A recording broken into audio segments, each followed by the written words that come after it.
L'idée de ce bâtiment, c'était de s'inscrire dans la continuité de ce qui a été fait derrière par Fernand Pouillon. On les a travaillés comme une sorte de bloc, comme ça, qui serait en pierre, donc avec des façades en pierre de taille, qui viennent des mêmes carrières que les pierres de Pouillon, avec des menuiseries en bois.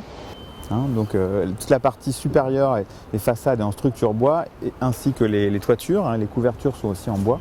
Notre projet, en fait, il a essayé de fabriquer une unité à partir de ces deux éléments de programme distincts, qui étaient la ludothèque, qui était un bâtiment à rez-de-chaussée, plus petit, et puis l'école, qui était un bâtiment plus gros, à étage. On voulait avoir un seul ensemble qui se réunissait autour de cette question de l'enfance, qui est un peu déclinée entre les programmes de la ludothèque et de l'école.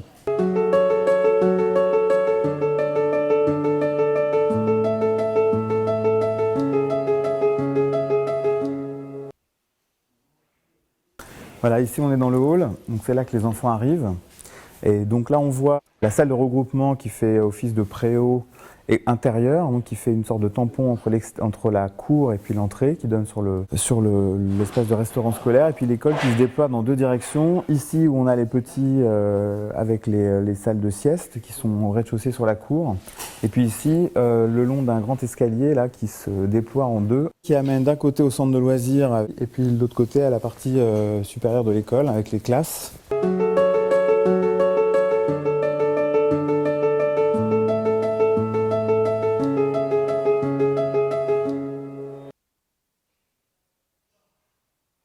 Donc on a l'école avec un espace de circulation qui est un peu élargi devant, qui donne sur une grande cour extérieure. Chaque classe a son entrée qui est marquée par un grand panneau en bois avec des bancs et des patères pour mettre les affaires.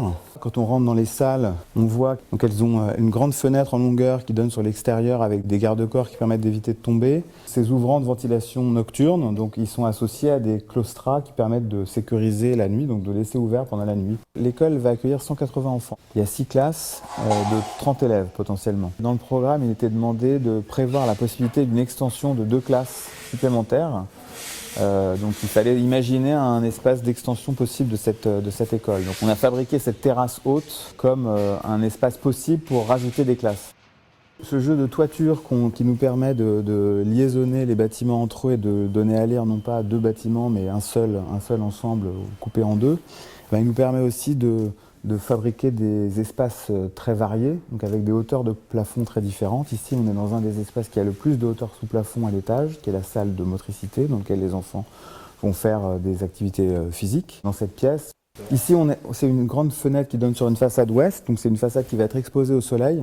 Mais en fait, le bâtiment qui se trouve en face, qui est relativement proche, fait un effet de masque, qui fait qu'en fin de compte, on aura assez peu de lumière directe qui va arriver à cet endroit-là. C'est des fenêtres qui regardent vers l'extérieur, mais c'est aussi des fenêtres qui regardent vers l'intérieur, où on voit un peu une activité de cette école.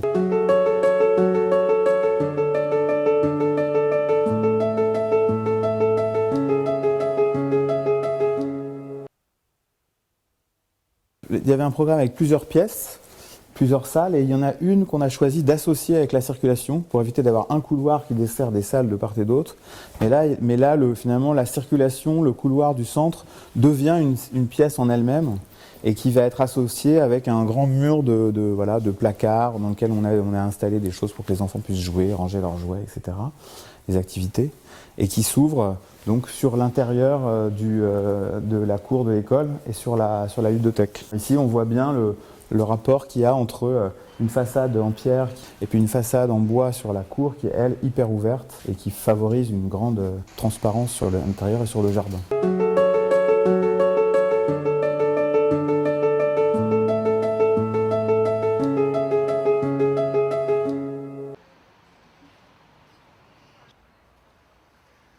L'espace, il est partitionné par des meubles bas, dont certains sont sur roulettes, donc qui vont permettre de moduler plus facilement les espaces les uns par rapport aux autres, en fonction des fréquentations peut-être. Chaque sous-espace correspond à un programme en fait. Il y a la partie pour les jeux de règles, la partie pour les jeux des enfants de moins de 3 ans, etc., les petits. Chaque meuble va avoir des petits espaces où on va pouvoir s'asseoir, associés à des coussins. Les fenêtres aussi seront associées à des coussins.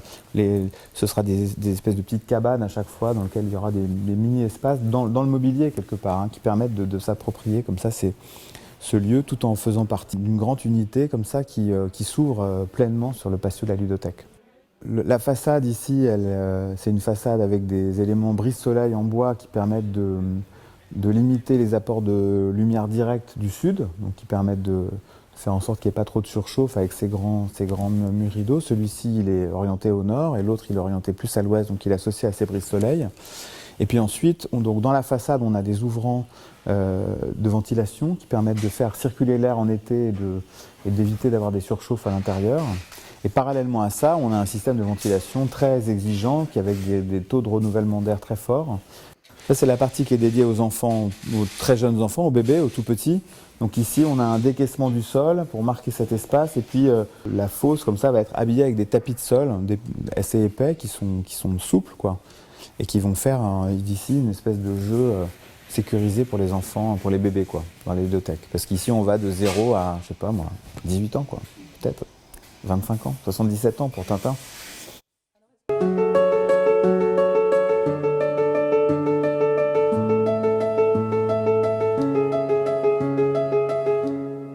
Malgré divers aléas, notamment un sinistre électrique, notamment un fonctionnement, une reprise avec un protocole Covid, voilà, donc on avait différents aléas techniques, économiques, mais on respecte complètement le budget et le programme. La ville est propriétaire du bâtiment mi-juillet et ensuite restera au service utilisateur d'aménager les locaux pour une ouverture au public.